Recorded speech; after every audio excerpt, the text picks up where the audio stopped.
been a lot of talk about AI and how it can impact the Seiyuu industry or voice acting in general. But in Japan the talk has been quite accentuated because some male Seiyuu have already found their voice cloned in some videos and performing some songs, and they are a bit worried about what's to come. So it's time to talk about AI and voice acting. So let's kick off this episode of Seiyuu Lounge.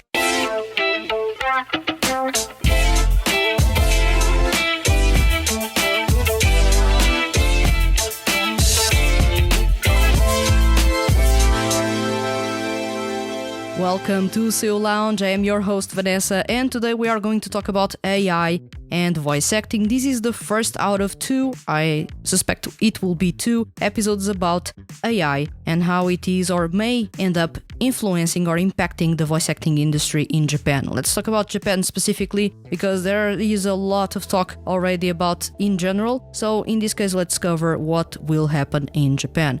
In this case, I bring you a snippet or a part of the live stream that happened a couple of weeks ago for episode 200, in which I talked quite extensively about AI and Yuki Kaji, as he now has a synth voice, which is to say, he has created a sort of a clone of his voice that people can pay to use. And this is going to be quite interesting if any other male Seiyuu actually follows that, or if any Seiyuu in general ends up following that trend in order to, in some way, safeguard their career. From this point on, the episode is viewable, so you can watch it if you want to, and I hope you enjoy it. I'm seeing a comment by Unwelcome. And welcome, you are saying recently Kaji Yuki had been doing streaming about his synth voice and explaining things about it. Yeah, it's exactly that. I believe a couple of minutes ago he was live on X or Twitter, and he was using the synthesized voice, which is basically an AI. And this is something that is crazy, but I will say something about this. Yuki Kaji may be one of the smartest Seiyuu out there. Really is a businessman with a really good mindset, because hear me out, he was one of the very first Seiyuu to actually write a book and sell a lot with a book. He was actually one of the very first Seiyuu to jump from being a Seiyuu to being basically an actor, a live actor, which is crazy, and he's been successful in both sides, and he's actually now going to the forefront of AI because he's seeing AI as a threat.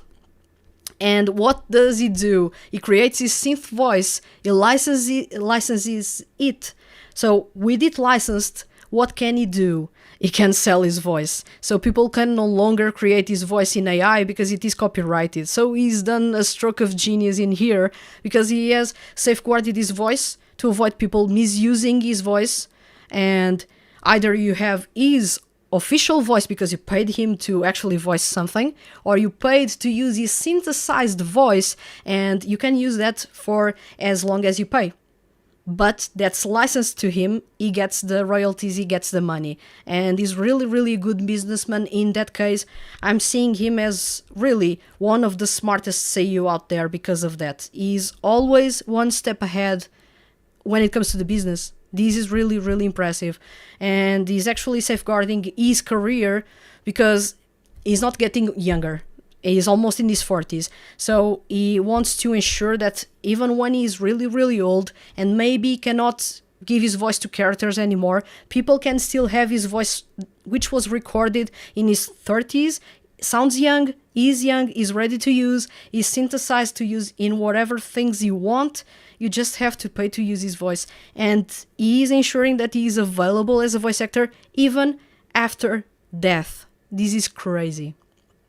This is really genius, and I believe this is something that really puts him ahead of everyone else in the voice acting industry right now, because he's safeguarding his career, and I find this genius, really genius.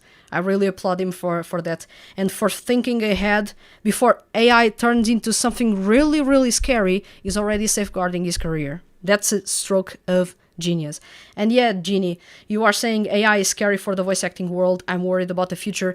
If you've seen some of or heard some of the videos on Bilibili, the streaming platform in China, they already have synthesized Kaji's voice, Soma Saito's voice, and other couple of voices, and it is crazy how, or I should say, how they sound almost like the real thing. It's crazy. People can do whatever they want with the voices of famous people without paying them for that. This is awful.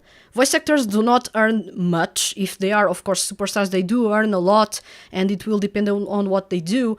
But for starters, they do not earn much. And if people are synthesizing their voice and using in some other projects without paying them, this is going to create a crisis in voice acting in Japan. This is really, really dangerous. And I see these, I look at AI as a good thing, but for voice acting, these shouldn't replace voice actors. It should work to help them, not to take their jobs. And what I'm seeing is there are game studios using synthesized voices and AI voices to voice characters in games already. This is crazy because this takes jobs and makes it so that becoming a voice actor is no longer profitable in any way, and it is already not such a profitable endeavor professionally unless you become a superstar or you have a side job or you have a side project in some way. So yeah, it's really, really crazy.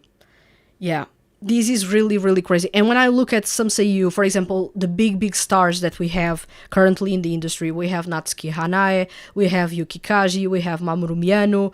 Who do we have as well? We have as well, in some way, Hiroshi Mono. We have big voices that if they have their voice synthesized, they won't be earning anything. So why not creating their own synthesized program or voice and save it for forever, basically? That's where Yuki Kaji is a genius. That's where I already admire him as a voice actor, and his business acumen is above many Seiyuu in the industry. He's really, really smart when it comes to business. And this was a stroke of genius, really. Yeah, Unwelcome. I share the same sentiment. I hope that more Seiyuu follow what Yuki Kaji is doing, because it is scary. First of all, let's say, for example, I've talked about this in the monthly review episode about Osoyo Yoshimasa's voice, and the fact that he no longer sings like he did before he basically had a surgery because he was losing his voice. If he had, for example, created a synthesized voice before that happened, right now you could still hear him sing songs, although he can no longer do that. Is this crazy? Maybe, but somehow he could ensure that he would still be working in those projects, those music projects, Ensemble Stars, for example, and he wouldn't, or Ensemble Stars or Tsukuta, he could be still in those projects, and even if his voice had suffered from any kind of issue, he would still be earning money off of those projects. Same thing with Tsubasa Yonaga when he was struggling a lot with dysphonia. If, for example, Seiyuu did a kind of synthesized voice when they were in a specific time in their career, he could have avoided facing those problems with not having his voice working as he wanted, because he was struggling with the health problem, and his voice would still be earning him money without him straining his voice. That would be really awesome. So for cases like this, for example, to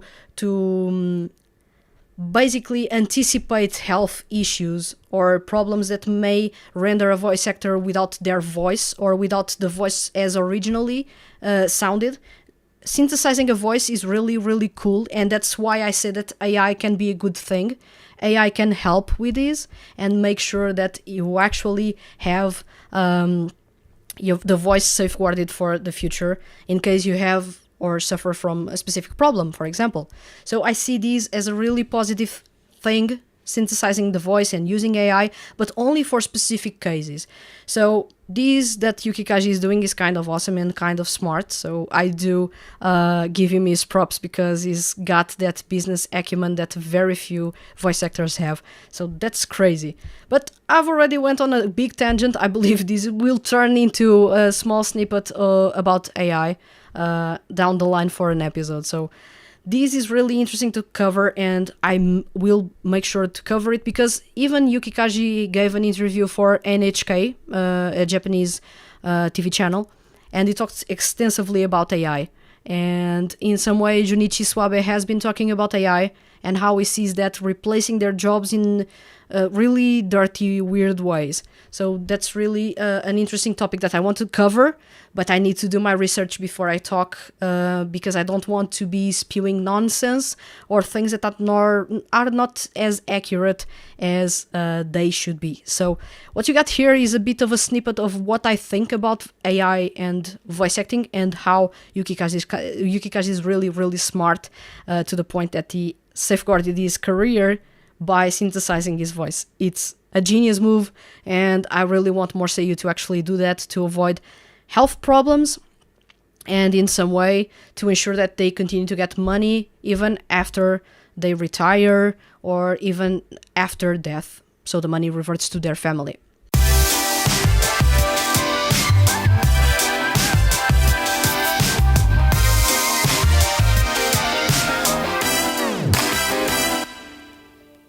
As you can see, AI is still something that many people are not really sure if it is going to be a positive or a negative thing. But then again, we do not know, and so you are only now starting to see the effects of people cloning their voice and the worries that that brings to them. As fans, while we may be thinking, well, if we can clone their voice, we can listen to them saying the things that we want or that we imagine, but in that case, you will be violating copyright laws, you will be violating their work, basically. So you are actually using someone else's voice without their consent, saying things that they perhaps do not even want to say. So that starts to create a bit of a gray zone, a dangerous gray zone in which people are playing around with famous people's voices and doing things that they shouldn't. And in this case, you are starting to see and hear covers of music that they never sang for projects that they were never a part of. And in other cases, have even come across excerpts of their voice saying things that they never said. And as you can know, deepfakes, even with voice only, are really dangerous.